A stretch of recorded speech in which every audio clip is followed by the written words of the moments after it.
Patingin, hollow point mo. Next round, hollow point ulit. 9mm. CC P10C. Lapit natin. Buo ko titira natin ulit.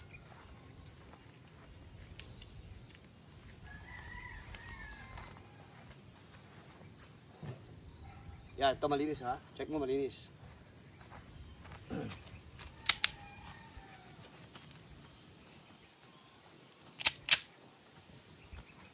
Hollow point, CC-P10C. Sabog. Tignan natin yung ano, entry point niya tsaka exit. Ito yung entry point niya ng hollow point. Ito yung exit. Mas malaki kaysa compare sa kanila na FMJ. No? Okay. Sige na.